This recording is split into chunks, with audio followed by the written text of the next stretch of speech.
guys! Welcome to the Unabridged Audiobook of Snipers, Book 2 of Zommunist Invasion. I'm the author, Camille Picott. If you enjoy the content of this channel, please support it by hitting the subscribe button and sharing the stories with your friends. Thanks so much, and I hope you enjoy this next installment.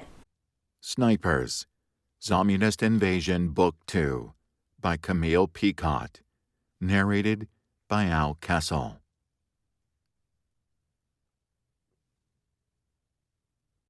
Chapter 1. Options. Cassie knew exactly what was going to happen. A. Mrs. Nielsen was going to die. The poison from the zombie bite on her shoulder had infiltrated her body. Her arms, neck, and face were crisscrossed with dark, infected veins. B. When Mrs. Nielsen died, she was going to turn into a homicidal killer, as evidenced by the 6 homicidal killers currently ringing the Nielsen home. When Mrs. Nielsen died, Cassie had 4 options. A. She could make a run for it, see how far she could get down the road before an infected caught her. Cassie was the antithesis of athletic, which made this the worst of her options. B. She could attempt to lock herself in the bathroom with her friends and hope to God someone would eventually show up and rescue them. This wasn't much better than option A. They might be able to survive a few weeks on water, but the Nielsen bathroom was tiny. Really tiny. Technically, it wasn't designed for more than one person at a time. Sitting on the toilet meant you were close enough to turn on the shower. If Cassie called the toilet, Amanda would call the shower. They might be able to cram Stevenson between the toilet and the wall, but he'd complain until their ears bled. C. She could attempt to barricade Mrs. Nielsen in the master bedroom. That could work if she could get her friends and Mr. Nielsen on board. The problem was, they really needed to barricade the room before she died, and Cassie knew there was no chance of anyone buying off on that. D. She could overdose on the Vicodin pills she noticed near the toaster on the kitchen counter. That was preferable to being bitten and turned into a monster, or killed by a Russian. At the moment, Cassie was vacillating between option C and D. Each had its pros and cons. She was leaning towards C, but only because she was notoriously bad at swallowing pills. Mrs. Nielsen might get to her before she had a chance to down a sufficient number of Vicodins. Unless the Nielsens had a mortar somewhere in the kitchen. In that case, Cassie could grind up the Vicodin, dump it into a glass of milk, and voila! She had a perfect recipe for avoiding her fate as a homicidal maniac. "How can you play chess at a time like this?" Stevenson demanded. "Mrs. Nielsen is going to die any second now." Cassie didn't look up. Her eyes were on the chessboard in front of her. "I'm practicing the King's Indian defense." She'd lost a tournament last month to a freshman because she'd failed to deploy a proper King's Indian defense.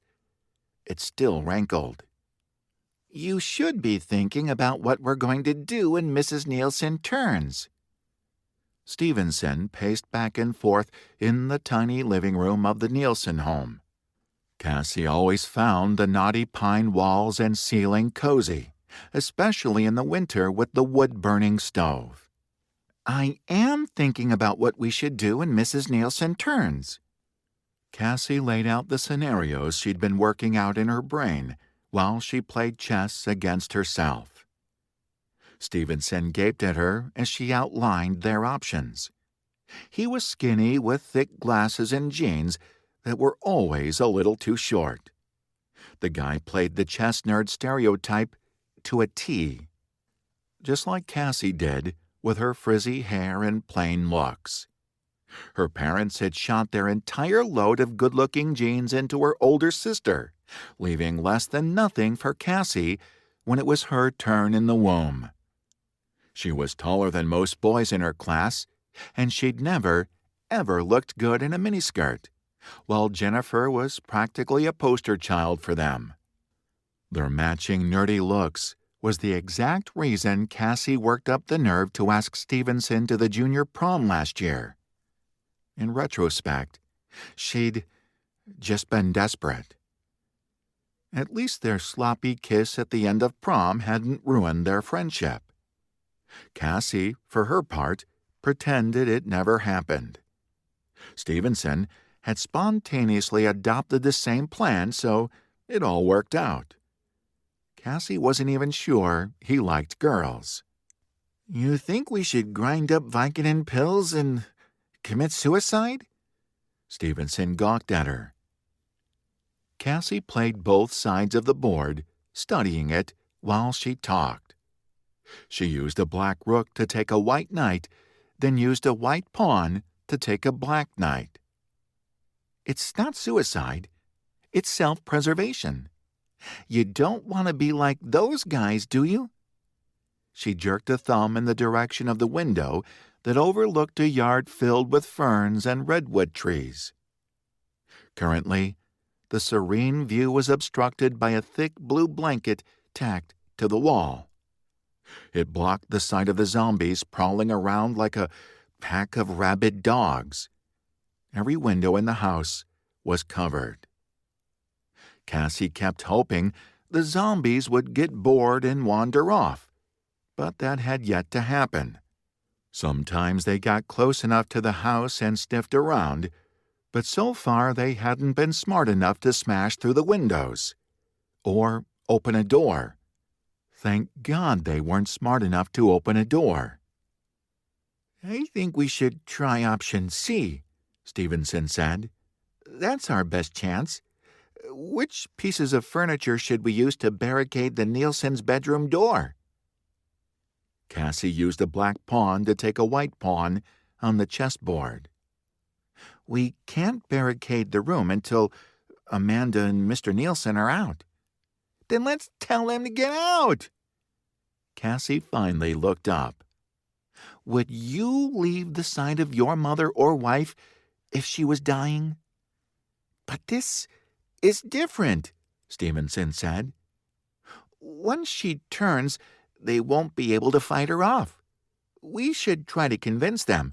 Actually, you should try to convince them. I'm not very persuasive." That was pretty much the understatement of the year. Stevenson didn't have any backbone. "Okay, I'll do it." She'd known 3 moves ago that it was going to come down to this anyway. She moved the black king to the B7 square, then headed out of the living room, through the kitchen, and into the tiny hallway where the home's 2 bedrooms were. Stevenson trailed after her. She found Amanda and Mr. Nielsen in a heated argument at the foot of the queen bed. Amanda was dark-haired and big-boned like both her parents. She had her father by the hand, trying to pull him toward the door. Her face was streaked with tears and snot. "Dad, we have to get out of here." Amanda gave his arm another tug. Mr. Nielsen was a sturdy man and refused to budge. His eyes were wild with grief. "Your mother needs me. I'm not leaving." "It's not safe, Dad." "You don't know that." Cassie surveyed poor Mrs. Nielsen. All she wanted to do was take out the trash. Word of the Russian invasion had first come over the radio 3 days ago from a radio station in Rossi. It had been a broadcast by Dal Granger, a guy who'd been best friends with Leo Cecchino, Jennifer's ex-boyfriend. Mrs. Nielsen, something of a neat freak, had restrained herself from taking out the trash for 2 whole days. Then, on day 3, she'd convinced herself it was safe to dash out to the trash cans. This was after Dow's second broadcast, which revealed Russians were turning Americans into zombies. That should have been enough to convince everyone that staying inside was the only way to go. Should have. As luck would have it, there had been a pack of zombies lurking in the trees near the house. 6 of them, to be exact, all with black veins and red eyes and gaping mouths. Mrs. Nielsen had been bitten 3 times before Mr. Nielsen came out with his shotgun and killed 2 of them. That had distracted the infected long enough for Mrs. Nielsen to get away. And now, Mrs. Nielsen was back in the house, dying and transforming into a zombie right before their eyes. Mr. Nielsen was in complete denial. "There must be something we can do," Mr. Nielsen was saying. "Maybe we should give her more Tylenol." Tylenol. Cassie had no words for this proclamation. Someone had to make the tough call. This wasn't unlike sacrificing the queen for the greater good in a chess game. It sucked big time, but there were those rare instances where it had to be done. "Amanda, I need your help." She gestured to her friend from the doorway of the room, keeping one eye on Mrs. Nielsen. She would revert to option B, barricade herself in the bathroom, if all hell broke loose before she could get her friend to safety. "Not now, Cassie," Amanda snapped. A growl rippled through the tiny space. Mrs. Nielsen sat up on the bed, narrowing bloodshot eyes in the direction of her husband and daughter. Everyone froze. Everyone except Cassie. She lunged through the doorway, grabbed Amanda by the arm, and yanked her out of the room. She pulled so hard that Amanda was off balance. She crashed into Cassie, sending them both into the hallway wall.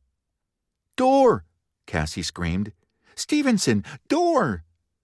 Stevenson's eyes were huge as he backed away from the open door.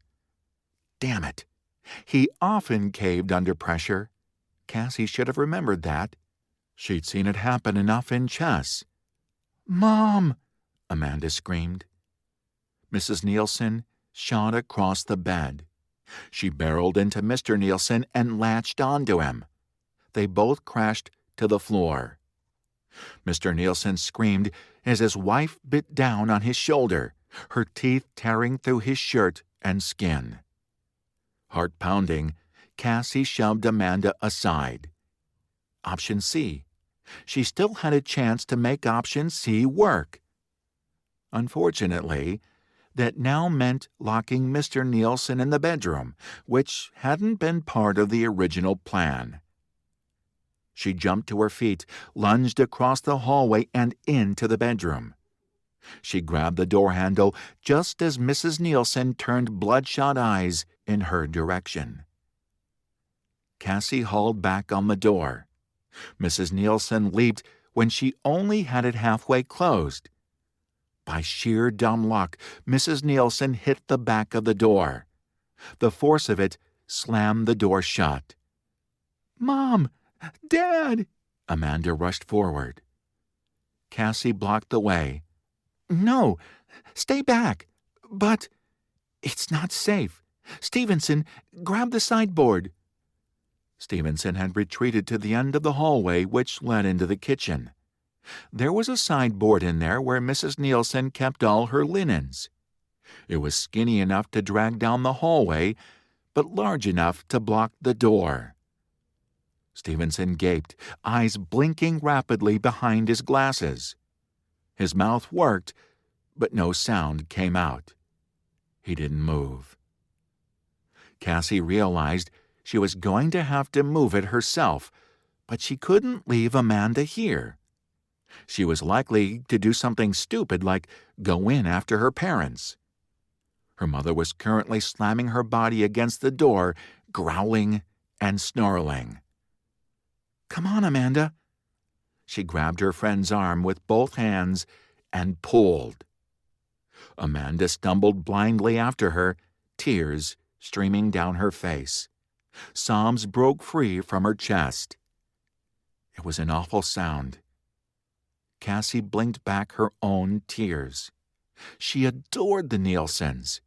She'd taken countless road trips with them to various chess tournaments up and down the state all through high school.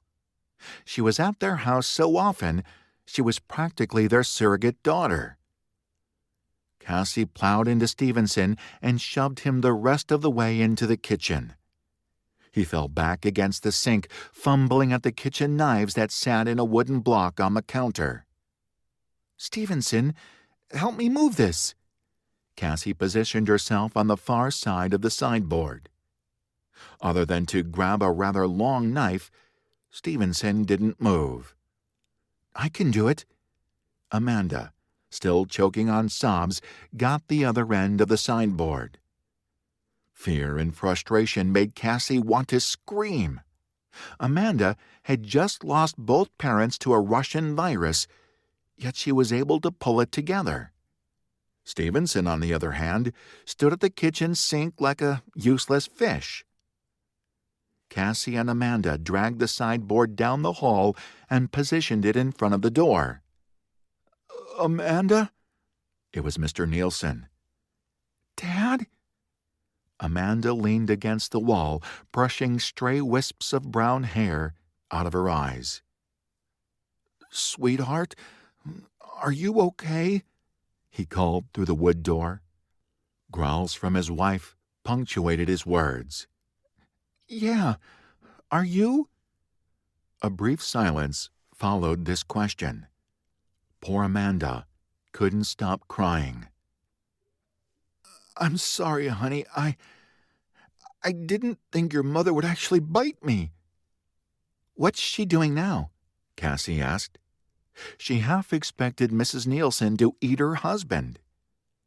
"She's not paying any attention to me now," he said. "It's like she just needed to bite me."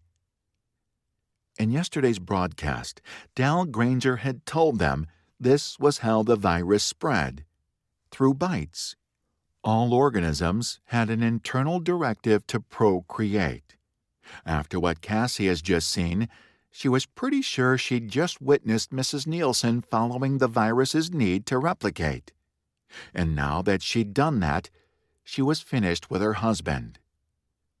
Pretty soon, Mr. Nielsen would succumb to the virus. He, too, would become a virus-replicating machine, just like the monsters outside ringing the cottage. Mr. Nielsen had only a few hours. Mrs. Nielsen continued to pound and scratch at the door. Stevenson at last came back into the hallway. He carried the knife in one hand and dragged a chair in the other. He was trying. That was better than nothing. Cassie took the chair from him and wedged it beneath the sideboard. "Can you grab another one?" she asked Stevenson. He nodded numbly and headed back toward the kitchen. "Dad, what are we supposed to do?" Amanda asked. "We need to get you out of there." "No, sweetie, that's not an option." Silence again. Cassie took advantage of the moment to shove a second chair beneath the sideboard. It wasn't bad as far as barricades went, although she'd feel better if there was another mile between them and the Nielsens. Amanda and her father continued to talk through the door while Mrs. Nielsen tried to batter her way through it. Cassie retreated to the kitchen with Stevenson. "What are we going to do?" Stevenson asked in a wail of despair. Cassie didn't answer. The truth was, she hadn't given them good odds of making it this long. She hadn't plotted out their next moves yet. She went back into the living room and sat in front of the chessboard. Chess was her happy place. She could think better when she had her chessboard in front of her. "What are you doing?" Stevenson followed her into the living room. Can you stop playing chess for 5 minutes? Cassie resisted the urge to scream. Didn't he understand that chess was the only thing keeping her from totally losing it right now? She resumed her game, playing against herself. Black pawn advances to d4. White bishop takes black pawn. Her hands moved rapidly as she played. She wasn't thinking about the king's Indian defense anymore. She was thinking about the hard facts and listing them out in her head. A. The house was surrounded by zombies. B. There was one zombie in the house with another on its way. C. The Nielsens loved to buy things on sale. They had enough canned food and other shelf-stable things to feed Cassie, Stevenson, and Amanda for at least a month if they rationed. D. That shelf-stable food wouldn't do them a damn bit of good if they didn't figure out what to do about points A and B. E. If Stevenson didn't stop pacing and asking her how she could play chess at a time like this, she might stab him to the eye with a bishop. F. Amanda was surprisingly lucid, considering the circumstances. G. Cassie, Stevenson, and Amanda were members of the chess club. Thanks to their honor classes, they had a combined grade point average of 4.6. If they had any hope of surviving, the only thing they had on their side was smarts. Brawn was nowhere to be seen. Cassie continued to play. The thumping from the Nielsen's bedroom was seriously beginning to stress her out. It was also riling up the natives outside, who had returned to scratching and thumping on the outside of the house. "Checkmate," Cassie said at last. "What?" Stevenson stopped his complaining long enough to frown at her. "Checkmate. Black wins." Cassie set the chessboard aside and stood. "We need to find the entrance to the attic." "Wait, what?" Stevenson trailed after her into the kitchen. "We need to find the entrance to the attic." "Why?" "We're going to let the zombies inside." Chapter 2. Roundup. No. Leo had lost count of the number of times he'd said that word this morning. "You can't shut me out of this," Jennifer argued. "She's my baby sister. And I'm going to get her and bring her back to you. I told you that. So I'm just supposed to sit around all day, twiddling my thumbs until you get back? Help Nona and the others make bombs. There are more than enough people to make bombs. We don't have enough horses. I can ride with you. I already told you, there might be more than one person to bring back from the Nielsens. If you ride double with me, that's one less place for someone else." Jennifer's mouth sat in an angry line. Leo could see the argument gathering behind her eyes. He held up a hand to forestall her. "Jennifer, why are you making this so difficult? I'm going to get Cassie. Why can't you just let me go get her?" Her shoulders drooped. When she looked at him, her expression was earnest. "She's my sister, Leo. I need to know that she's okay. I can't just sit around waiting for you to bring me bad news. I need to see for myself." Leo finally got it. She didn't think Cassie was still alive. If her sister was dead or missing, Jennifer wanted to see for herself. In truth, the odds were stacked against Cassie. The odds were stacked against all of them. Leo never had a chance to say goodbye to his father. He'd done nothing more than wave goodbye when his dad rushed off to Rossi to find Lena and Dal. That was the last time Leo saw him. He knew what it was like not to see a body, not to have closure in that way. "Okay." He gave her a curt nod. "You can ride with Anton." If there were more than 2 people alive with Cassie, they'd figure something out on the fly. Hell, they'd probably have to improvise no matter how well they planned. 15 minutes later, Leo, Dal, Jennifer, and Anton were all mounted on horses. Nona stood on the porch of the cabin to see them off. With her was the rest of the gang. Lena, his younger sister, Jim and Tate Craig, childhood friends and neighbors, and Bruce, Anton's varsity football buddy. "Be careful out there," Lena said. She spoke to them all, but her eyes were on Dal. "Kill any Russians you see." Nona's face was set and serious. Leo led the way out, taking a familiar trail he and his siblings had used since childhood. He was on the stocky mare Dal and Lena had brought back from Rossi. He'd been planning to ride the big black stallion named Stealth, but it made more sense for Anton and Jennifer to double up on the strongest animal. "Just you and me, girl." He patted the bay's flank. She flicked her ears back at the sound of his voice. They needed to name her one of these days. "Tell me the route one more time," Dal said from behind him. He was on the big bay named Thunder that he'd brought back from Rossi. "We crossed through our land onto the Gonzalez's farm. The Gonzalez family owned the land that bordered the Cecchinos. Then we take a few country roads and ride straight to the Nielsen's. The journey would take them 3 times longer than if they used the highways, but there was too much chance of being spotted.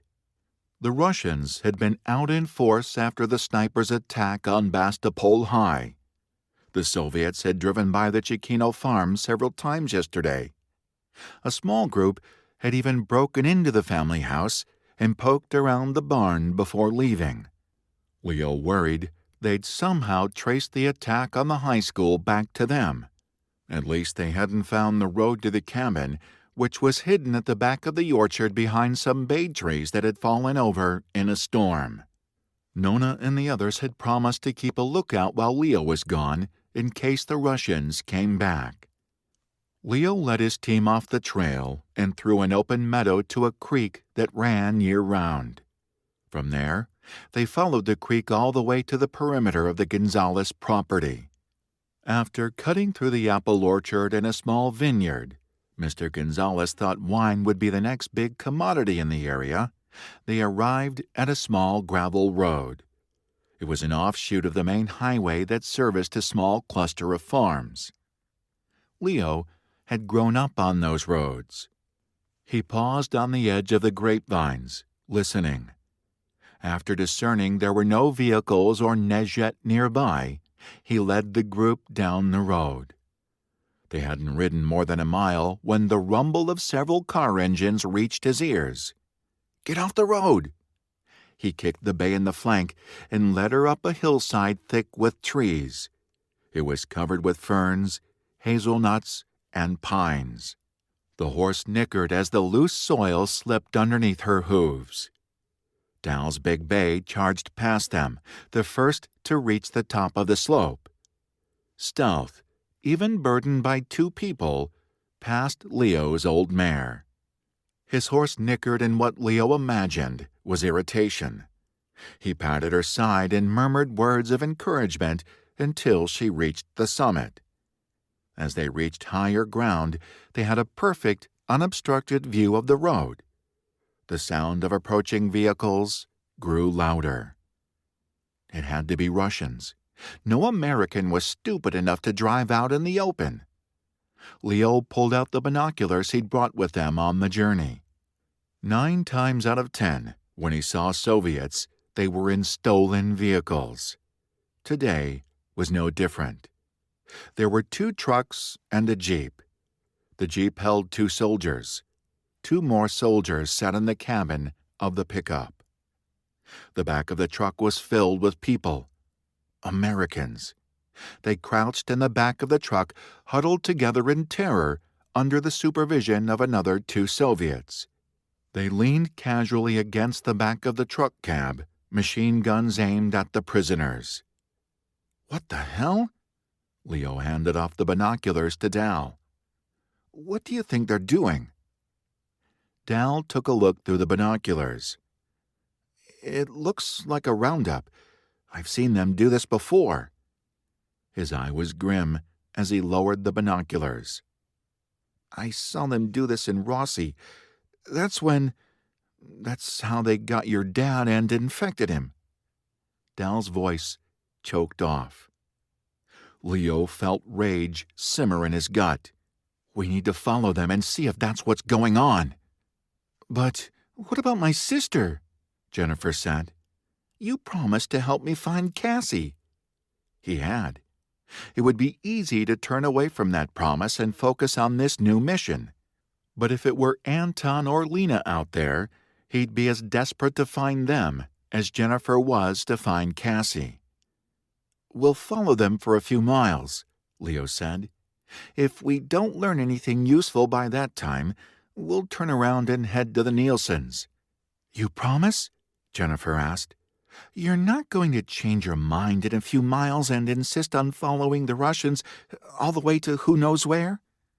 "I swear," Leo said. "Just a few miles. Then we head to the Nielsen's." Jennifer nodded reluctantly. Leo led them along the ridgeline, which roughly paralleled the road. The trees kept them concealed. They couldn't keep up as the trucks rumbled past, but the horses moved quickly enough to remain within earshot of the vehicles. They followed the Russians all the way back to where the gravel road intersected the main highway. In the intersection sat more vehicles and more Russians. The truck with prisoners wasn't the only one of its kind. There were 2 others there, both crammed full of scared people. There had to be almost 50 prisoners down there.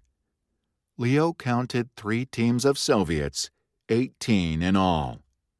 Leo raised his binoculars, watching a soldier approach the closest of the prisoner trucks and open the tailgate. The people inside were herded out by gunpoint. There were men, women, children, and grandparents. They were strung across the road in a long line. A half-dozen Russians faced the line, each of them armed. As Dal had suspected, they weren't armed with machine guns. The Soviets each held a dart gun. Tiny red darts sat in a tall cartridge at the back end of the weapons. "They have the Nejet virus," Leo grated. "They're going to shoot all those people with the virus and infect them." He passed the binoculars down the line. "That's exactly what they did in Rossi." Dal raised the binoculars to his eyes and swore.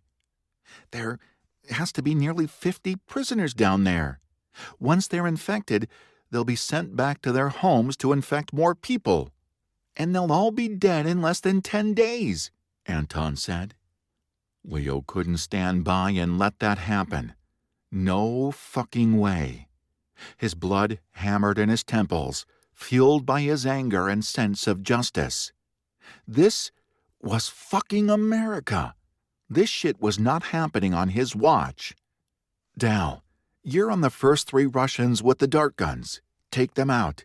I'll take out the second 3. Anton and Jennifer, get in as close as you can. Use Nona's bombs to take out their vehicles so they can't get away." What are you doing?" Jennifer gasped. Anton and Dal were already on the move, slipping silently through the forest. Leo silently thanked his father for all the years of hunting lessons. They wouldn't have a chance in hell without his training. "We're saving those people, and then we're going to get your sister," he said to Jennifer. "Go with Anton and get ready to throw some bombs." Jennifer looked ready to argue with him, then abruptly changed her mind and raced after Anton. Good. He had more important things to do than argue with her, like saving 50 innocent people who were about to be shot up with the Mutant virus.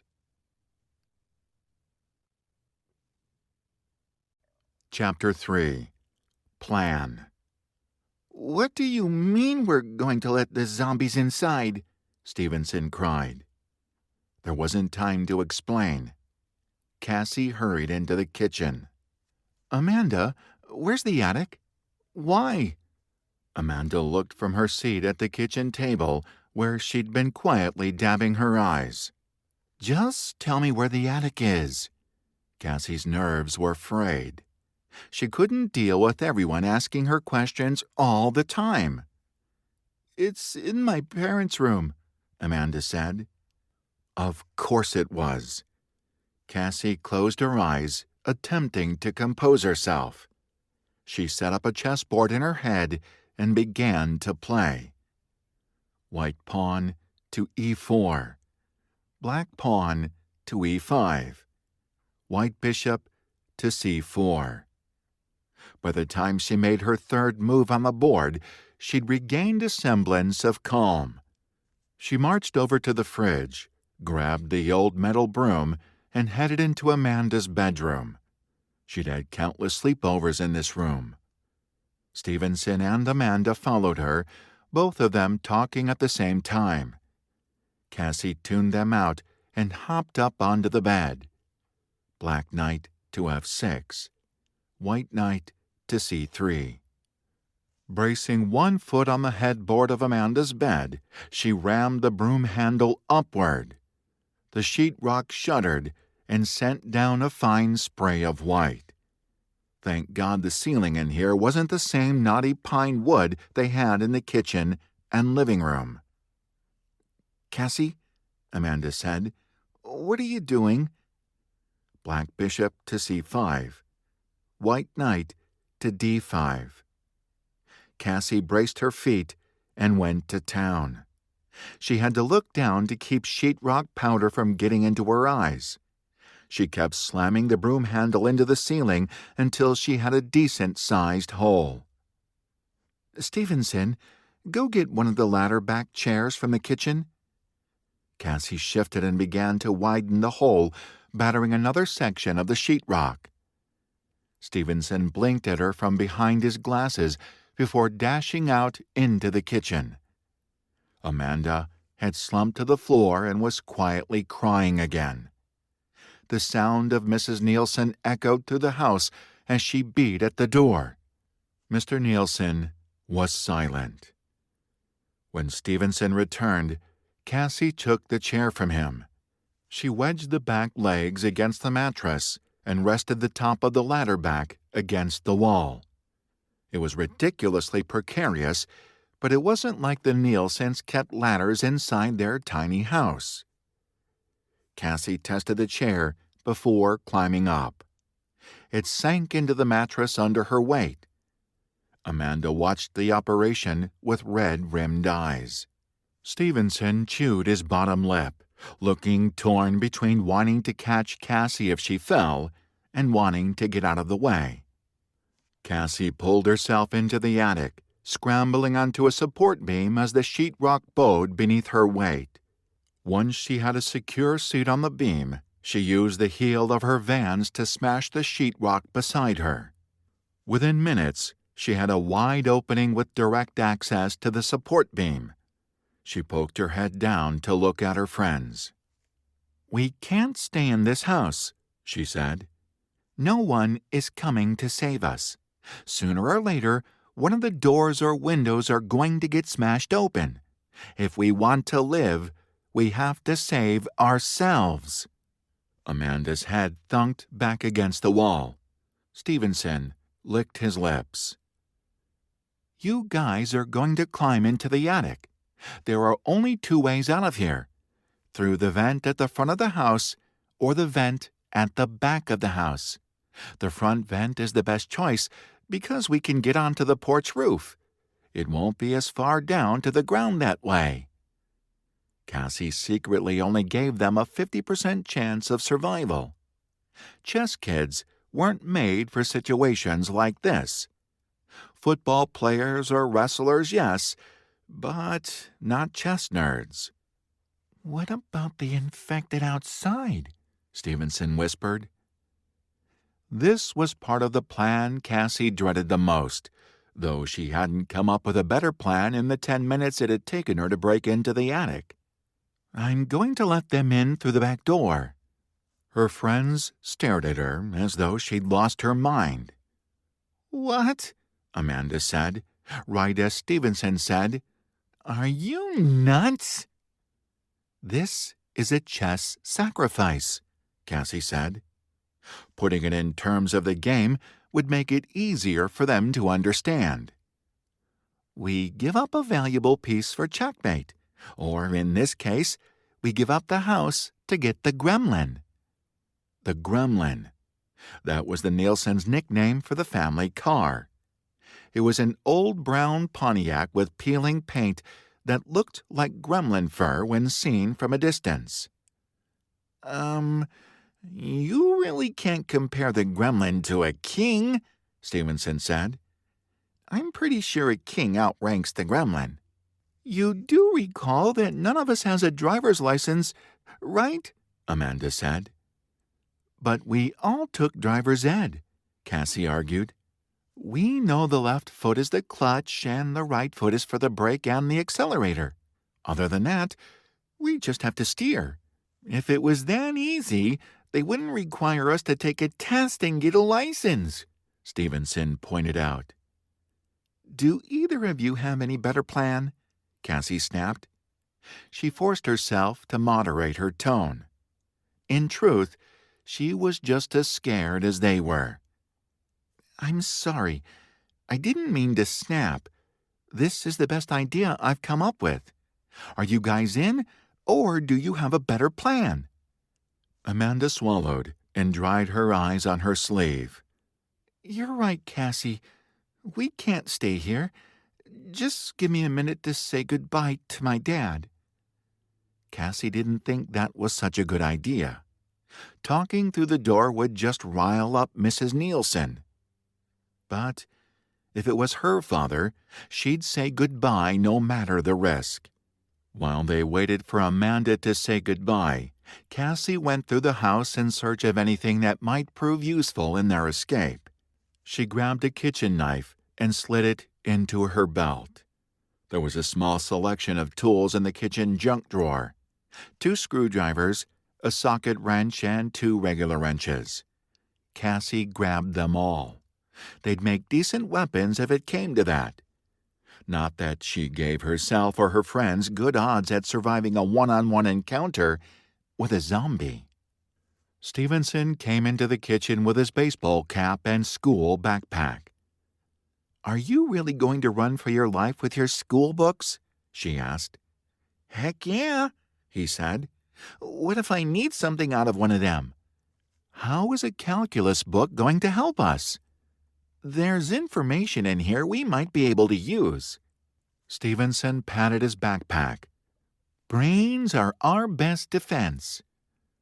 Since Cassie had come to the same conclusion, she didn't argue the point. "Here, pick your weapons." She dumped everything she'd collected onto the kitchen table and went to retrieve her backpack. She decided to keep her travel chess set, a birthday gift from Stevenson and Amanda. Everything else she left stacked on the table. She wouldn't cry if she never had to crack open a literature book again. "Here are the gremlin keys," Stevenson said when she returned to the kitchen. "Good. You're in charge of driving." "Me?" Stevenson gaped at her. "You know I suck at driving. I think my teacher almost wet himself when I accidentally ran a red light." "I'd bank on a guy who runs red lights when we're trying to escape infected." "And Russians. Don't forget Russians." Cassie had nothing else to say to that. The desperation of their situation pressed in on her from all sides. Not for the first time, she wondered what had happened to Jennifer. Her older sister was supposed to pick her up the day the Russians attacked. Cassie had spent too much time staring out the window at the driveway, hoping to see Jennifer drive up. That was before they'd hung blankets over all the windows. She refused to imagine all the awful things that may have happened to her sister. Since there was no way to know for sure, Cassie decided it was perfectly acceptable to fill in the blanks in a way that made her feel better.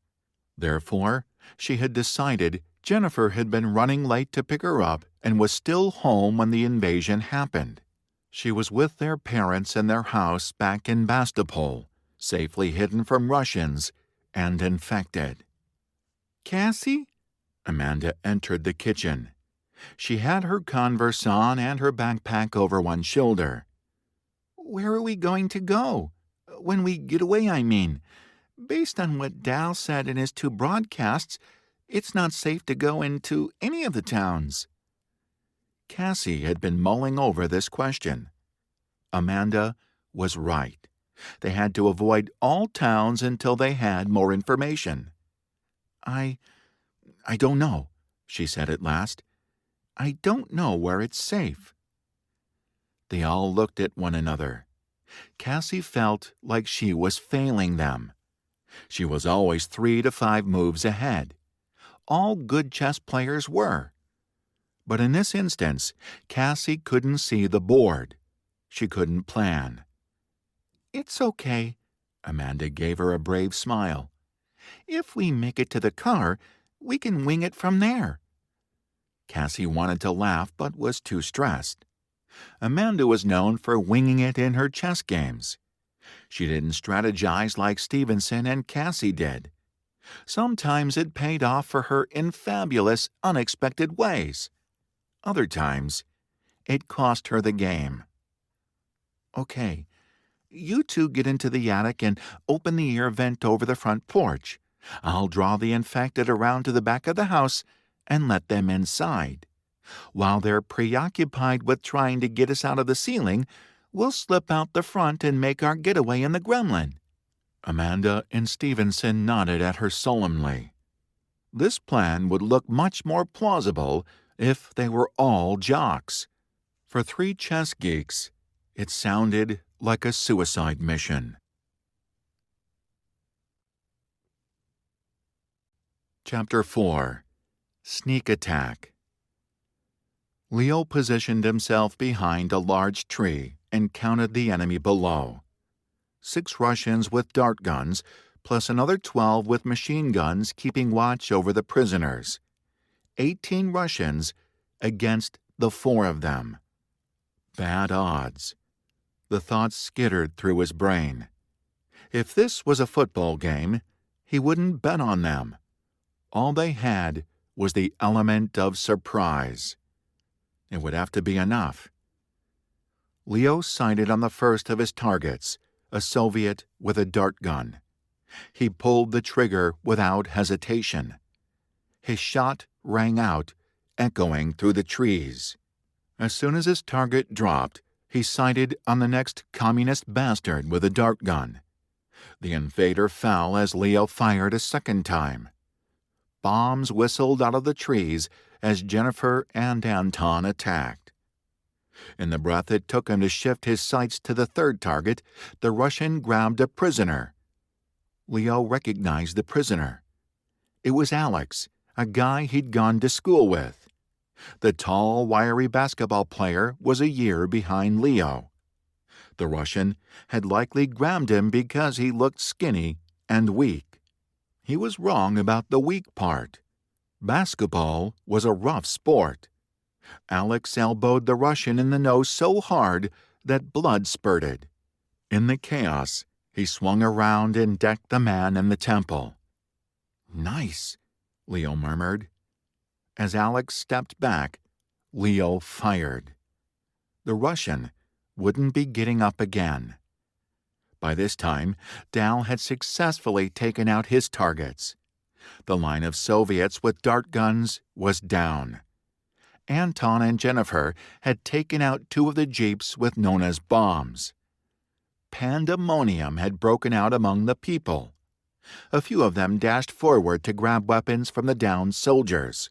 Some Russians fired into the trees, while others tried to maintain control of the prisoners. One of the Soviets swung around and took aim at the trees.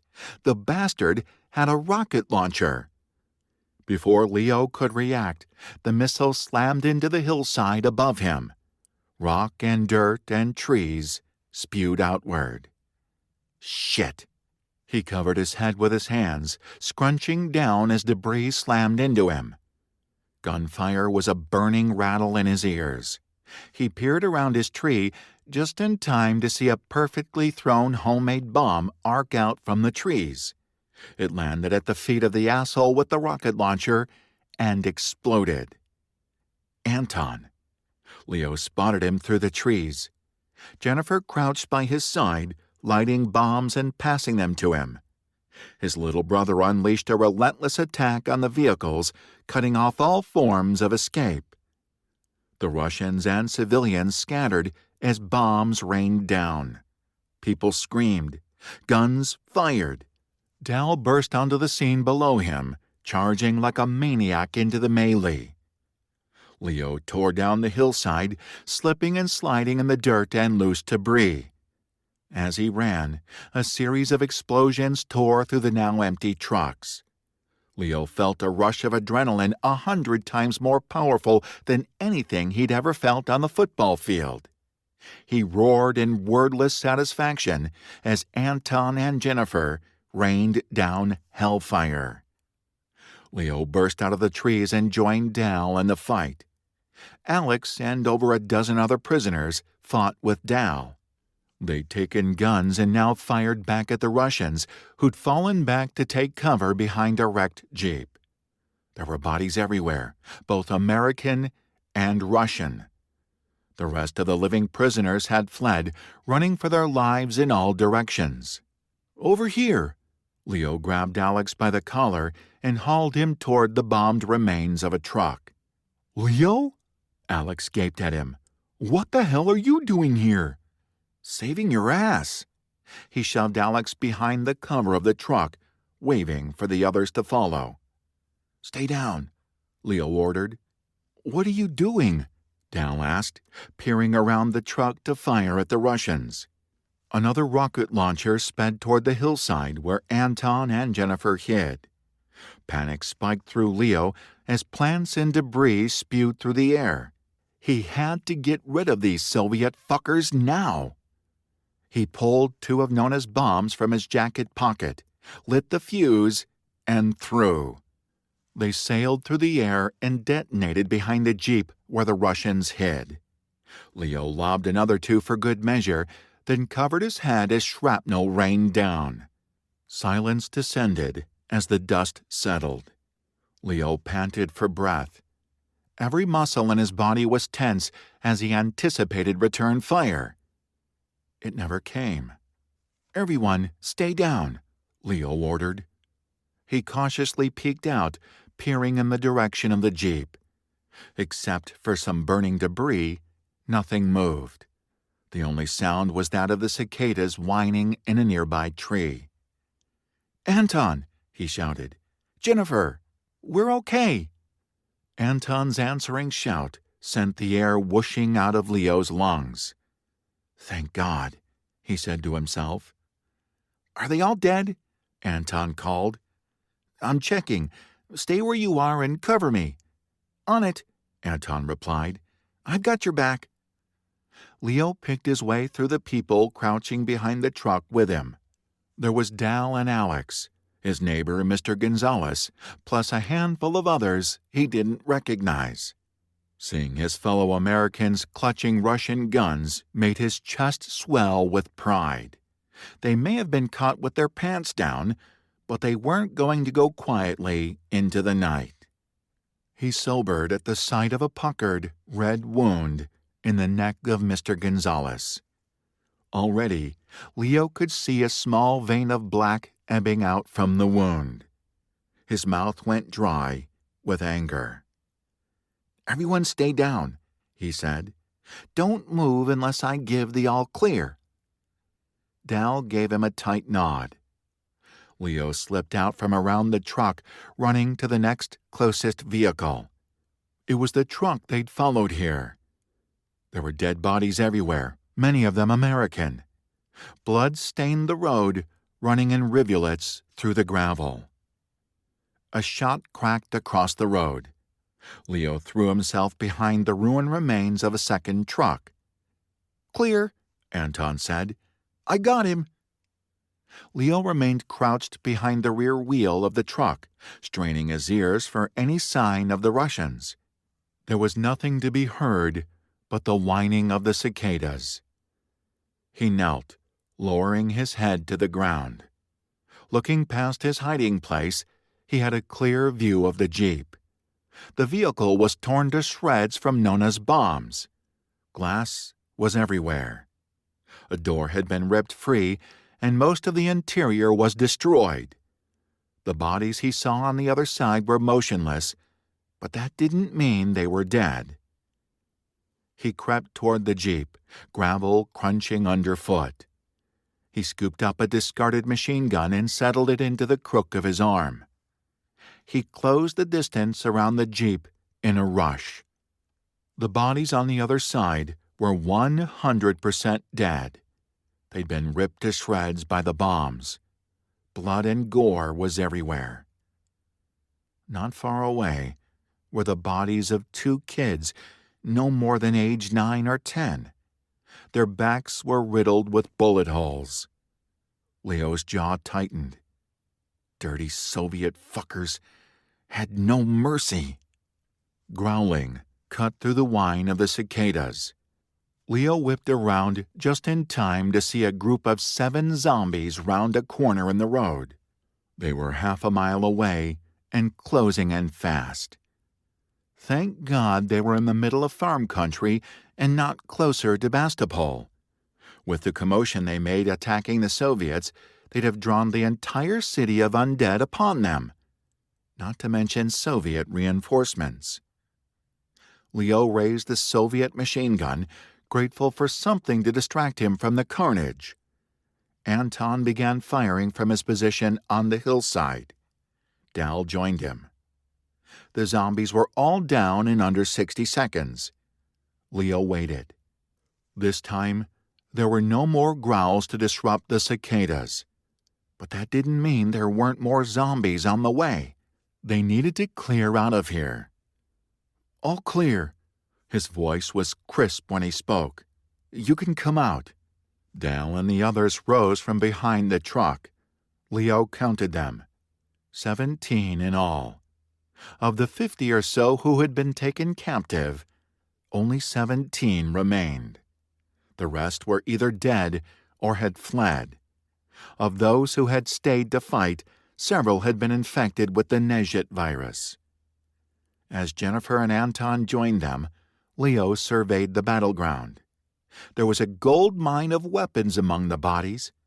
They would be idiots to leave them here. "Anton, I need you to stay behind and collect all the weapons," Leo said. "Make sure the survivors get what they need.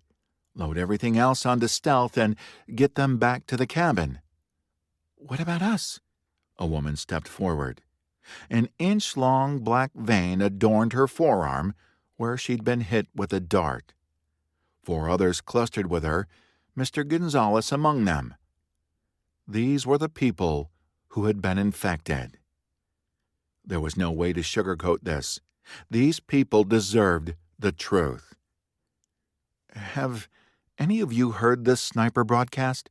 Leo asked. To his surprise, all of them nodded. Dal's face brightened with the knowledge his message had been received. It was a small consolation. "Then you know what's happened to you," Leo said. "You've been infected with the Nezhit virus. When it reaches your brain, you'll turn into a zombie. The only thing you'll want to do is bite as many people as you can, as fast as you can. In a few hours, you'll all be part of the Russians' plan to wipe us out and take over American soil." "But what are we supposed to do?" the woman asked. Mr. Gonzalez stepped forward. "We make our deaths count for something. Do you have any more of those bombs?" "Yeah." Jennifer held out her hands, clutching 3 bombs. "We made them." Mr. Gonzalez looked to the other infected. "I'm going to Bastopol. I'm going to find some Russians and take them out. If I have to die, I'm going to make sure I take as many of them with me as I can. Who's with me?" "Mr. Gonzalez, here." Anton stepped forward, eyes somber. He picked up a machine gun off the ground and passed it to the older man. Jennifer and Dal handed their remaining bombs to the group of infected people. "My farm isn't too far from here," Mr. Gonzalez said. "We'll take my truck and go to Bastopol." "The elementary school," Leo said. "That's where the Soviets are stockpiling supplies." Mr. Gonzalez nodded, eyes flinty. "Consider it done." "Good luck," Leo said. His throat was tight. He'd known Mr. Gonzalez his entire life. "Dal, come on. It's time for us to go. Jennifer, I need you to stay with Anton and help him with the weapons." "No," Jennifer began. "I'm coming with you." "No." Leo glared to let her know this was not up for discussion. She glared right back. "She's my sister." Leo was running out of patience. "The situation has changed. These guns are important. We need them. And Dal is a better shot. If we run into trouble getting Cassie, 2 good shots will be better than 1. Jennifer's mouth tightened with resignation. She knew he was right.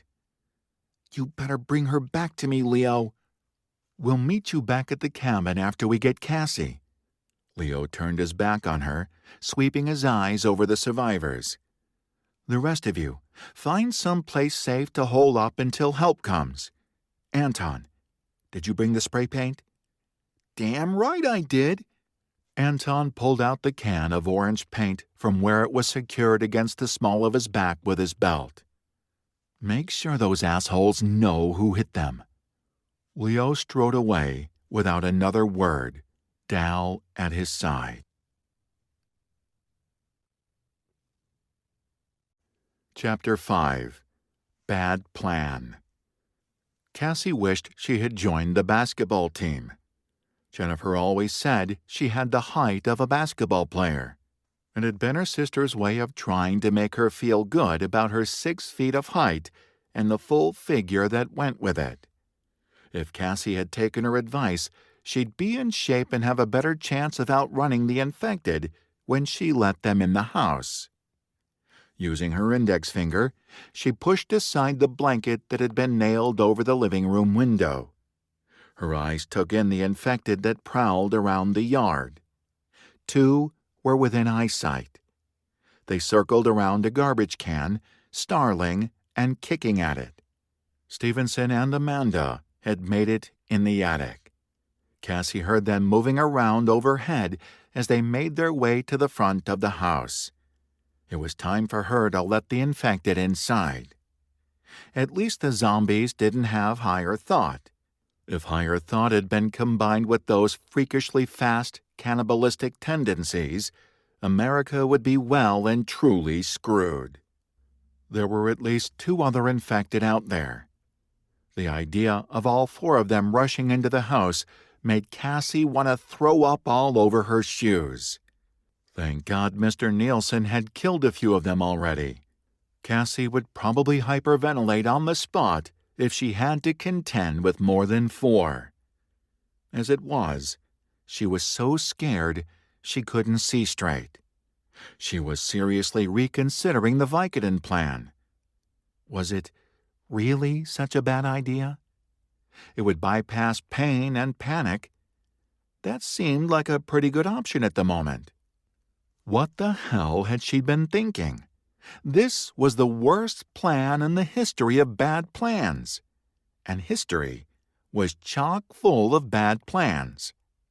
Battle of Waterloo under Napoleon. Invasion of Moscow during World War II. Battle of Hattin that led to the loss of Jerusalem during the Crusades. Those were all bad plans.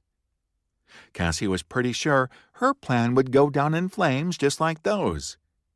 She would be the first to go when the zombies caught her. Stevenson and Amanda would likely be right behind her. There would be no one left to pen an account that could be analyzed by historians of the future. But what else could they do? They were destined to be zombie food if they sat around and did nothing. Her plan might have terrible odds, but terrible odds were better than no odds at all. Use your brain, Cassie. You can do this. She released the blanket and turned to survey the room. It was a straight shot from the back door, through the living room, to the kitchen entryway. The zombies were radically fast. She'd seen them streak across the yard when they attacked Mrs. Nielsen. Cassie grabbed a recliner chair and dragged it into the egress between the back door and the kitchen. Then she did the same thing with the coffee table. There, that provided 2 obstacles for the zombies. Of course, there would also be obstacles for Cassie when she opened the back door. She snorted at the momentary mental vision of herself flying over the furniture like an Olympic hurdler. Who was she kidding? She frowned, her mind working as she took in the details of the Nielsen's back entrance. There was a plain wooden screen door on the outside. The infected would plow through that in less than a second. But the main door had a deadbolt and a door chain. Cassie licked her lips. How long would the door chain hold? 30 seconds? A minute? Long enough for her to make it into the attic? It was a plan, and not a bad plan if she did say so herself, so long as it worked the way she hoped it would. In chess, this situation would be considered a zugzwang, a situation where a player is forced to move into a disadvantageous situation simply because it's his turn. She'd fought her way out of zugzwangs on numerous occasions. It hadn't been pretty. The last time it happened, she'd had to sacrifice a bishop to get out of the mess. Hopefully, the door chain, recliner, and coffee table would be sufficient sacrifices. Hopefully, Cassie wouldn't end up as dead meat like her bishop had. She was burning daylight. If she didn't want to have to run for her life through the dark, she had to move now. She tiptoed to the back door and double-checked the door chain. It looked solid. "Here goes nothing," she whispered. She turned the deadbolt. It made a soft, distinct snick. Holding her breath, she turned the doorknob. The door squealed loudly on ungreased hinges. The roar of the zombies was instantaneous. Cassie screamed and leaped back from the door as the first of them smashed into it. The wooden screen cracked under the assault. The back door shook in its frame. She tripped over her own feet when she tried to turn and run. She knocked her knee painfully against the coffee table, but caught herself. Should have joined the basketball team. The thought skittered through her mind as she bolted away. She dashed around the chair as the roaring behind her crescendoed. Her foot hit the chipped linoleum of the kitchen when she heard the back door snap off its hinges. She was so scared, her brain stopped working. She didn't turn to see if her obstacles truly functioned as such. All she could do was run in blind panic. She barreled past Mr. and Mrs. Nielsen's bedroom. Mrs. Nielsen was frenzied, beating so hard at the door that she'd managed to knock a hole through the wood. Cassie screamed at the sight, but didn't slow. She hit Amanda's bedroom and leaped onto the bed. The ladder-back chair still rested precariously against the wall and mattress. What the hell had she been thinking? That was the worst plan on the planet. The chair bobbed as she leaped onto the bed. Her heart hammered painfully in her chest. The zombies howled outside in the hall. She'd never been so scared in her life. Or at least, that's what she thought as her Vans found purchase on the edge of the chair. Then, the first of the zombies burst into the room. Nope. 10 seconds ago had been kitten's play. This was officially the scariest moment ever. The infected was a plain-looking man in blue jeans and a jean shirt. His feathered blonde hair was encrusted with blood splatter. There was blood smeared all over his mouth. At the sight of Cassie, his lips curled back from his teeth. Balanced precariously on the ladder-back chair, she had a perfect view of teeth and gums laced with blood and chunks of skin. The zombie shrieked. So did Cassie. She leaped, pushing off the chair with both feet just as the infected lunged across the bed. The chair scraped against the wall, tearing out the kitty cat wallpaper and a chunk of sheetrock. Cassie grabbed the exposed rafter just as the zombie tackled the chair out from under her. Cassie had done exactly one pull-up in her entire life. It had been in gym class under the duress of getting a B in the class if she couldn't get her body to do the impossible. She remembered dangling from the bar and impatient Mrs. Fink tapping the eraser of her number 2 pencil against the clipboard. Cassie had spent weeks doing arm curls in her bedroom with a pair of weights she'd picked up at the second-hand store. Jennifer had given her a workout routine. She even did push-ups with Cassie.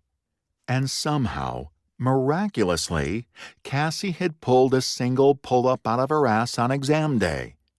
She thought she would be free of pull-ups for the rest of her life. She'd been dead wrong.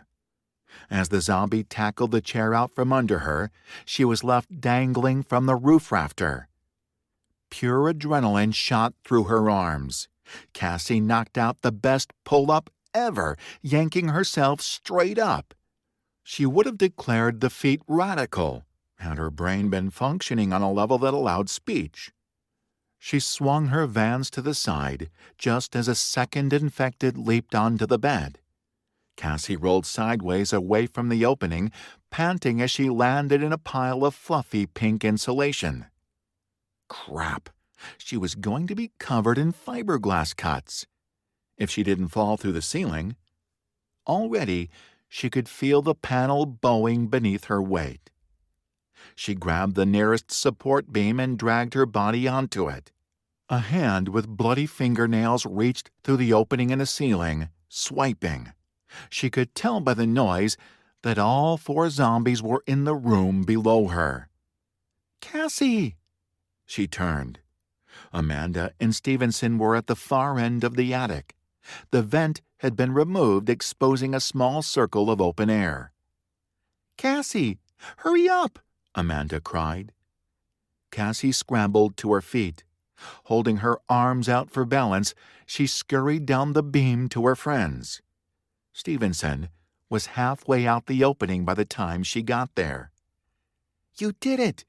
Amanda threw her arms around Cassie. "I was so afraid you'd die." Cassie returned the hug. "Me too." "I heard you screaming and thought for sure you were a goner." Cassie glanced back in the direction of the hole in the ceiling. There were now several hands in the opening, searching the empty air. "Come on, guys, we gotta go," before one of those zombies figured out it could climb on its buddies to get into the attic. Stevenson scrunched up his eyes and let go. To his credit, he didn't yell or shout as he dropped to the porch below. "Go," Cassie urged, pushing Amanda to the opening. "But—" "Go. I'll keep their attention occupied." Cassie illustrated this point by calling, "Here, zombie, zombie, zombie," across the attic. Amanda hissed between her teeth. The infected snarled, several of them making a disturbing barking sound. Amanda dropped out of sight. "Come and get us," Cassie called one last time before following Stevenson and Amanda out the air vent. After the run through the house with infected on her heels, the short drop to the top of the porch was practically a cakewalk. She landed lightly on the balls of her feet, then turned to scan the area. The gremlin was parked just below the front porch. Stevenson and Amanda crouched on the end of the roof, staring nervously at the downspout. There was no immediate sign of zombies, but they had to get the heck out of here before the monsters realized they were no longer in the attic. Cassie hustled over to the gutter. "Come on, guys." She grabbed the edge and swung out over the ground. Stevenson gasped with worry. "Be careful, Cass." "We have to hurry." She wrapped her ankles around the downspout. She transferred her hands from the gutter to the drain. Less than a month ago, Mrs. Fink's PE class gave her nightmares.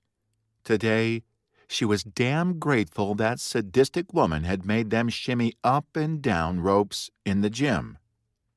Cassie slid down the downspout, using her feet to control her descent, just as Mrs. Fink had taught them.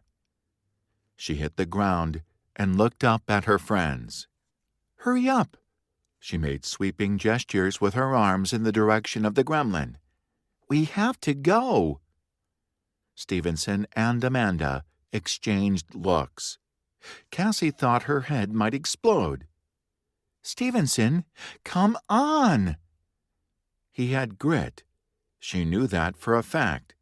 She'd seen Stevenson roll up his sleeves and take on chess players of higher rank. She'd seen him narrow his eyes and kick ass on the black and white board. Stevenson could dig deep with knights and pawns. But Cassie saw none of that grit now as he timidly gripped the edge of the gutter and dropped over the edge. He let out a shout of fear as his feet floundered for purchase on the downspout. The rubber soles of his tennis shoes made squeaking noises against the metal.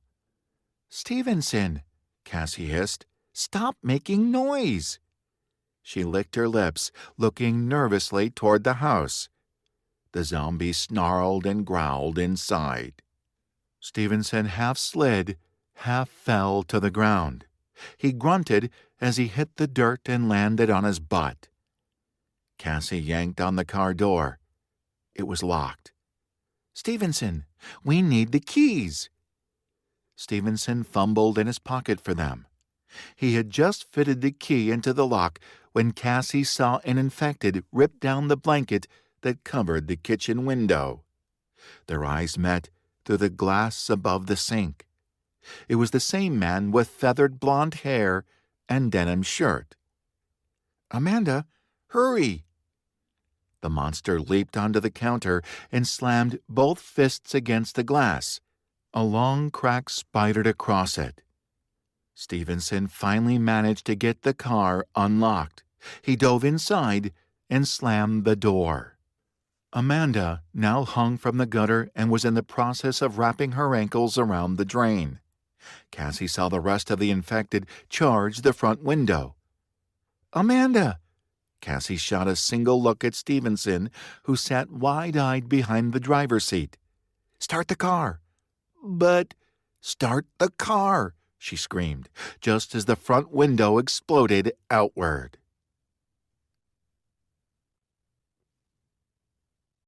Chapter 6. Jockface. Two zombies hit the window opening simultaneously. It was the feather-haired man and a chubby woman in a cherry print sundress. The expanded midsection of the woman slowed their progress. She and the guy with feathered hair got stuck in the broken window. They pushed and shoved at each other, trying to claw their way free. Blood spurted as they cut themselves on glass. The feather-haired man gained ground on the fat woman, quickly squeezing past her wriggling form. Cassie didn't have time to think her way out of the escalating situation. Amanda was halfway down the drain. She'd drop right onto the zombies if Cassie didn't do something. There wasn't a lot of light around the Nielsen house due to the towering trees, but that didn't stop the Nielsens from attempting to cultivate a tiny garden. Their 5 tomato plants were just starting to ripen, even though it was late in the season. Stakes of rebar kept the tomatoes from falling over. Cassie grabbed one of the rusty pieces of rebar and yanked it free. Amanda hit the ground just as the feather-haired zombie tumbled free. She landed on her butt. The zombie cracked his head on the cement slab of the porch and smeared blood all down the front of the house. He rolled sideways and bounded to his feet, bloodshot eyes fixated on Amanda as she scrambled up. "Amanda!" Cassie raced to get between her best friend and the zombie. She wielded the rebar like a spear. She didn't think beyond protecting her friend. She aimed for the zombie's sternum, thinking to shove him back. It didn't even qualify as a plan. It was more of a half-formed idea. Cassie braced her feet against the ground, knees bent for leverage as the zombie hurled himself at her. What she didn't factor in was the sheer momentum of the charging monster. The metal stake tore down the front of his chest and plunged right into his gut. She felt the vibration of the tearing flesh and organs all the way up the length of the rebar. Cassie squealed in terror. The zombie let out a moan of protest before collapsing at her feet. Blood gushed out of his body, wicking across the front of Cassie's black and white checkered Vans. The chubby zombie in the sundress had finally wormed her way free of the window. She scuttled across the porch on all fours, blood dripping from the torn skin on her torso. She was like a giant, bleeding beetle in cherry print. Right behind her were the rest of the zombies. Cassie was out of ideas. Her rebar was under the body of the dead zombie. There was more rebar in the small garden, but she was only one girl. No way could she stand against all 3 infected. Her only hope was to get to the car, which rumbled to life with Stevenson behind the wheel. Cassie took 2 stumbling steps backward as the sundress zombie launched herself off the ground. She flew straight at Cassie, teeth bared in a rictus. Cassie saw her death in those bloodshot eyes.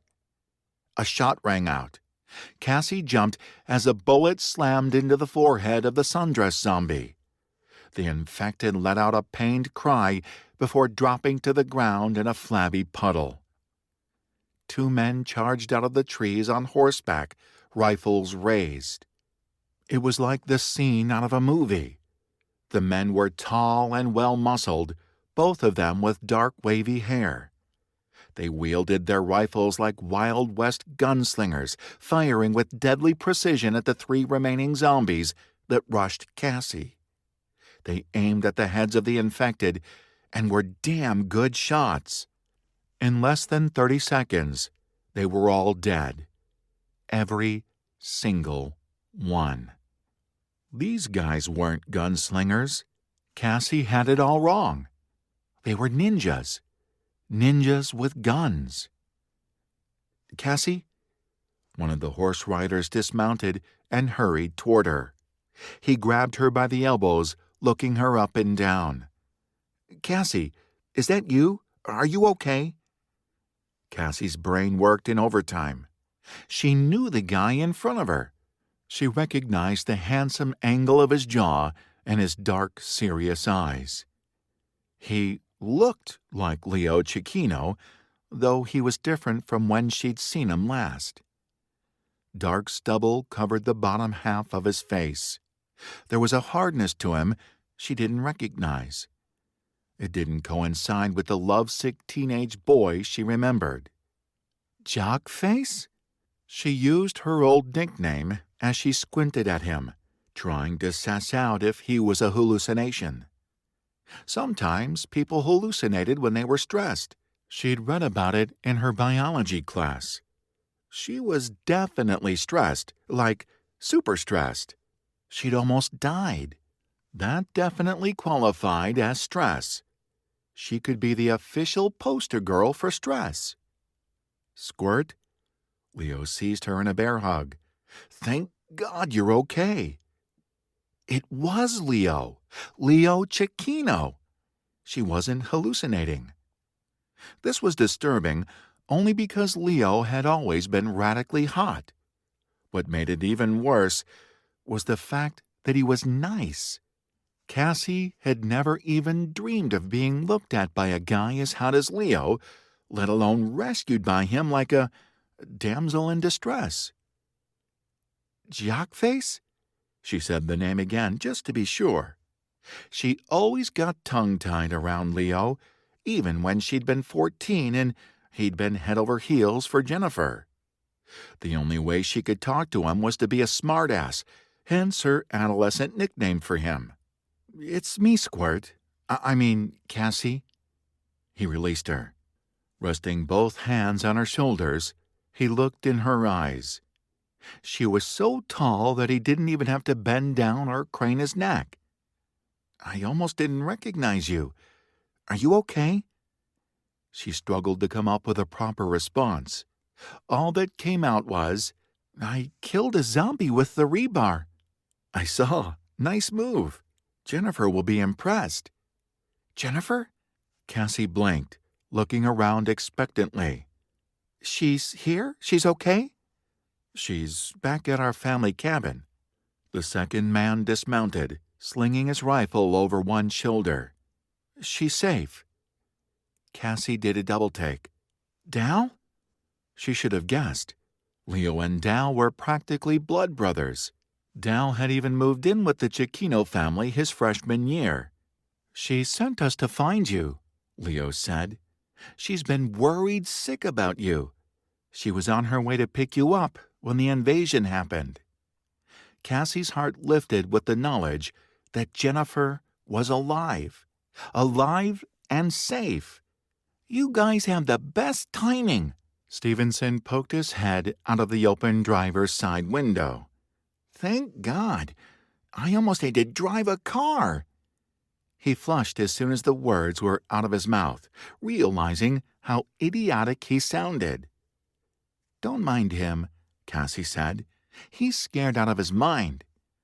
That wasn't fair. Actually, we're all scared. Yeah.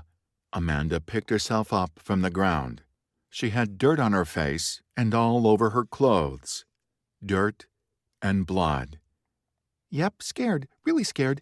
That's me. I love guys with guns. I love guys with guns, too, Stevenson said a bit breathlessly. Everyone looked at him. Stevenson flushed and tucked himself back into the car. He busied himself shutting off the engine. Cassie attempted to take control of the situation. There was too much babbling going on. They all looked like idiots. Jennifer sent you to get me? She asked. Yeah. Dal and I are going to take you back to the cabin where we're staying. Leo's dark eyes flicked to Stevenson and Amanda. You guys are welcome to come. It's safe. The Russians won't find us there. We have food and weapons. I'll work for room and board, Stevenson said. I can cook. I always help my dad in the kitchen. Just don't ask me to fight. I don't fight. I'm smart, Amanda said. I scored a 1560 on my SATs. I can pull my weight. Leo gave them both a kind smile. Everyone pulls their weight. Don't worry. My grandmother will find a way for everyone to pitch in. He glanced around. Is there anyone else here? Amanda, where are your parents? The silence following this question was humongous. Leo's mouth tightened. Cassie could still hear Mrs. Nielsen battering away at the bedroom door inside. I'm sorry, Leo said. Do you have any bikes? We don't have enough horses for 3 people. The car will draw too much attention. Yeah, we have a few bikes in the shed, Amanda said. I'll grab them if someone with a gun comes with me. I'll go. Dal stepped forward, rifle resting easily in his hands. "Come on." He and Amanda disappeared around the side of the house. Cassie did her best not to stare at Leo. This turned out to be an impossible feat. First of all, he was the most gorgeous guy on the planet. Second of all, he was staring at her. "Are you and my sister back together?" she blurted, mostly because she was nervous. A dent appeared between his eyebrows. She immediately regretted the question. "No," he said simply. She resolved not to talk until she turned 28. A decade of silence might be good for her. It worked well for monks. She flicked her eyes over the forest that surrounded the Nielsen house. It was late in the day. They had, at most, 2 hours before dark. Would they make it back to her sister before nightfall? The idea of being outside in the dark made her skin crawl. Leo was still looking at her, like really looking at her. His eyes traveled up and down her body in a slow blink. "You got tall," he said. She flinched. He would have noticed that. She'd grown a full 8 inches since her sophomore year. It was her mom's fault. She'd given her the tall genes. She tried to come up with a witty comeback and completely failed. It was like her mouth was stuffed full of cotton balls. She needed her chessboard. Amanda and Dal returned with a pair of mountain bikes. "We could only find 2, Amanda said. "My mom's bike has a flat tire." Cassie knew Stevenson wasn't a fan of bikes. He wasn't a big fan of anything that required him to use his muscles. "Amanda and I can take the bikes," she offered. Leo frowned and shook his head. "Cassie, you need to ride with me. Your sister will kill me if I bring you back with a scratch on you." Too late. Cassie could hardly believe she was arguing. The safest place to be was most definitely on a horse with Leo. Even so, she held out her arm to display a long gash on her forearm. She had no idea where it had come from. Somewhere between opening the back door to let zombies inside and dropping down off the porch downspout, she'd cut herself on something. "That didn't happen on my watch," Leo said. "Make sure you tell Jennifer that. Come on, you're riding with me." Before she could say anything else, he grabbed her around the waist and boosted her onto the back of his horse. As he mounted the horse in front of her, she tried not to notice how solid and muscular he was, or the fact that even the back of his head was gorgeous. How was that even possible? The fact that she was eye level with the back of his head brought 2 things to mind. A, it was a dismal reminder of the fact that she was freakishly tall. Her mom always claimed it was the reason she'd never had a boyfriend. No one wanted a girlfriend he had to look up at. Not that Leo had to look up at her. B, if Jennifer was riding behind Leo, her cheek would nestle perfectly in the curve between his shoulder blades. She'd hate her sister if she didn't love her so much. "Hold on to me," Leo said. Cassie only hesitated a second before wrapping her arms around his waist. It seemed inappropriate to be wedged up against his back, but she sure as hell didn't want to fall. Leo led the way down the hard-packed dirt road that sloped away from the Nielsen house. It was pitted and worn with water channels and erosion. Stevenson and Amanda pedaled behind them, swerving to avoid the worst of the potholes. Dal brought up the rear. Cassie glanced back a few times to check on Amanda, wondering how she was holding up with all that had just happened. It wasn't every day you lost both parents. Her friend was bent over the handlebars of the bike, mouth set in a determined line as she pedaled. "What are we going to do if we run into any infected?" Cassie asked, looking around nervously at all the trees. She was convinced there were more of them out there. "Just hang on to me," Leo replied. "If we see any Nejet, I'll shoot them." It was the best plan Cassie had heard all day. Chapter 7. Mutant. Leo was distracted. He kept trying to reconcile the young woman riding behind him with the scruffy kid he remembered. He almost didn't recognize Cassie at first. She'd been a skinny little rugrat with frizzy hair back when he'd been with Jennifer. It had been over 2.5 years since he'd last seen Cassie. It was like she'd stepped into Superman's phone booth. Except she hadn't turned into a brawny hero with a cape. She'd turned into a tall, curvy young woman. It was almost impossible not to notice how pretty she was. He felt like an idiot for having ever called her Squirt. He tried very hard not to pay attention to the feel of her breasts against his back. She was Jennifer's little sister, for crying out loud. His ex-girlfriend's little sister, whom he had come here to rescue. He shouldn't be paying attention to anything beyond keeping her alive. "White pawn to g3, Cassie whispered. "Black pawn to e6. White knight to c3. Black bishop to c5. "What are you doing?" Leo asked. "Playing chess." He was confused. "What do you mean, playing chess? Like in your head?" "Yeah. White knight to f3. Black pawn to d6. "You're playing chess in your head? Right now?" "Yes. Believe me when I say it's better than the alternative. White pawn to d4. Black bishop to b6. Leo could only assume she meant she was scared. He could understand that. Playing chess must calm her down. But how did she do it in her head? He used to plan football plays, but always with a pencil and paper. Otherwise, it was too much to track. He'd forgotten she'd been on the chess team. She must be pretty damn good if she could play a game against herself in her head. Pretty damn smart, too. They reached the edge of the Nielsen property.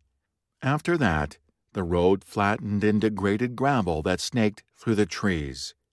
It was perhaps another mile before they'd reach open road. Leo was ready to be out of these big trees, especially with evening coming on. Behind him, he felt Cassie constantly swiveling her head as she scanned their surroundings. All the while, she kept up the whispering dialogue of the chess game. White bishop to g5. Checkmate. Damn. Who won? Leo asked. White, but it should have been black. White led with some classic bad moves. I'm just too scared to play a decent game right now. Hearing her admit her fear made his insides clench. I promised Jennifer that I'd get you home safely, he said, hoping to comfort her. I planned to do that. A long, low growl cut him off. He went on alert, cursing himself for getting distracted with Cassie. He couldn't keep her safe if he allowed himself to get distracted. Get your head in the game, asshole, he told himself. Leo gripped the horse with his legs and raised his rifle.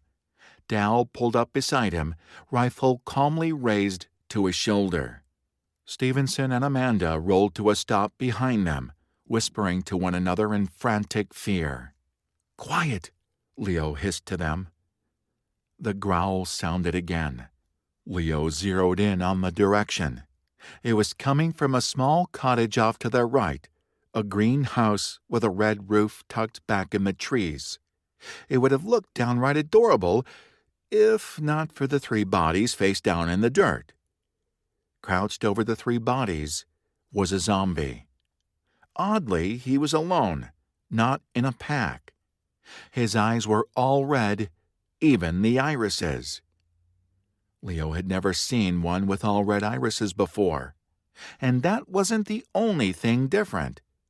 This Nejet was deformed. His left deltoid muscle was swollen and bulging, causing it to walk at an odd angle. His shirt had torn, revealing infected black veins beneath the skin. No, that wasn't entirely accurate. The zombie wasn't walking at an odd angle. It was running straight for them. An inhuman howl broke from his throat as he charged down the hard-packed dirt driveway.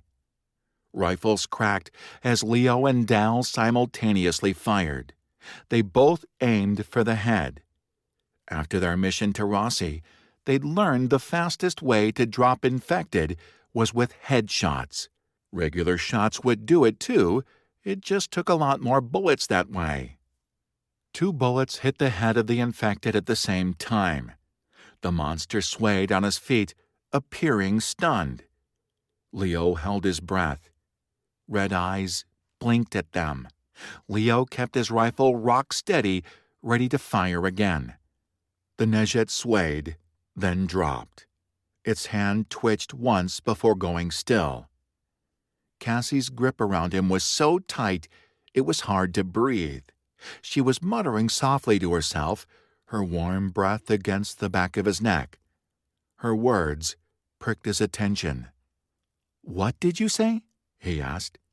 "Sorry," she replied, falling silent. "Just talking to myself." "No, what did you say?" She hadn't been playing a chess game. "Red irises," Cassie said. "Muscle deformation. My theory is that he's a different type of zombie. This may or may not be a new problem." "Damn!" Dal's mouth compressed into a tight line. "We really don't need another problem."